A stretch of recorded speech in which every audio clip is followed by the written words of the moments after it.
Assalamualaikum warahmatullahi wabarakatuh.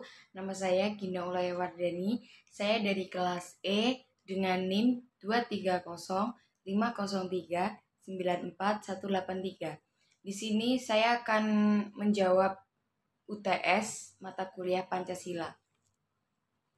Yang pertama adalah 1. Pancasila sebagai pandangan hidup bangsa, artinya nilai-nilai ketuhanan, kemanusiaan, persatuan, kerakyatan, dan keadilan diyakini kebenarannya, kebaikannya, keindahannya, dan kegunaannya oleh bangsa Indonesia yang dijadikan sebagai pedoman kehidupan bermasyarakat, berbangsa, dan bernegara. Pancasila sebagai pandangan hidup berarti nilai-nilai Pancasila melekat dalam kehidupan masyarakat dan dijadikan norma dan bersikap dan bertindak. Yang kedua adalah karena bangsa Indonesia kurang persiapan, sedangkan untuk bangsa Belanda itu sudah menyiapkan sejak mereka sudah merencanakan sebelum menjajah di bangsa Indonesia. Dan kekurangannya untuk bangsa Indonesia itu juga prajuritnya juga kurang, sedangkan Belanda itu lebih mantap buat mempersiapkan buat menjajah di bangsa Indonesia.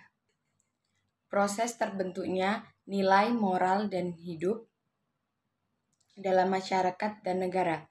Permasalahan-permasalahan sosial selalu ada dalam suatu masyarakat ataupun negara.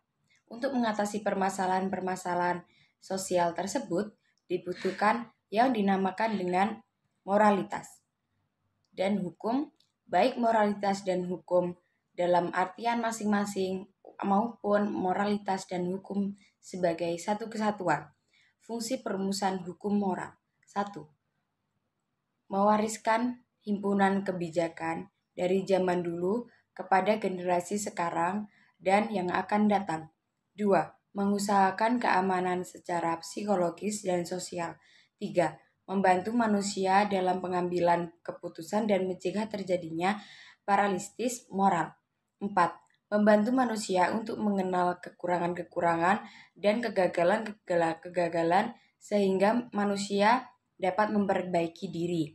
5. Membagikan pengalaman saya supaya bisa tercipta tingkah laku personal dan sosial.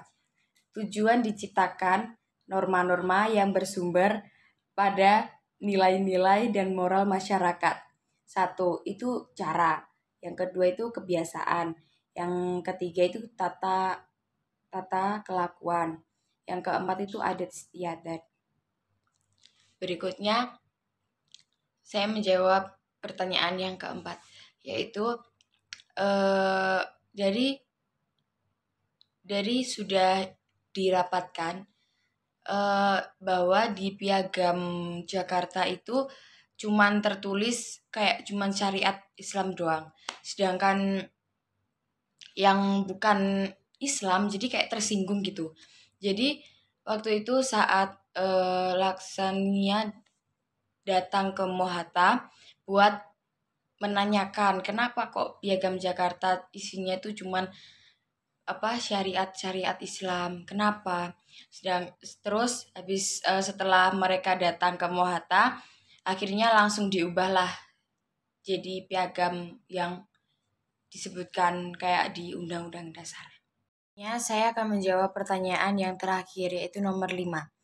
Ideologi memiliki posisi yang sangat penting bagi setiap bangsa. Posisi penting ini dikarenakan ideologi peranan sebagai arah atau pedoman bagi bangsa untuk mencapai tujuannya masing-masing. Selain itu, peran lain yang dimiliki oleh ideologi adalah sebagai alat untuk mencegah terjadinya konflik sosial dalam masyarakat agar ketentraman dan juga memiliki rasa solidaritas yang tinggi. Peranan lain dari ideologi adalah sebagai alat pemersatu suatu bangsa. Setiap bangsa tentu saja memiliki keberagaman baik dalam suku, bahasa, adat, istiadat, kebudayaan, dan lain sebagainya. Terima kasih, sekian dari saya. Mohon maaf kalau penjelasan saya kurang. Wassalamualaikum warahmatullahi wabarakatuh.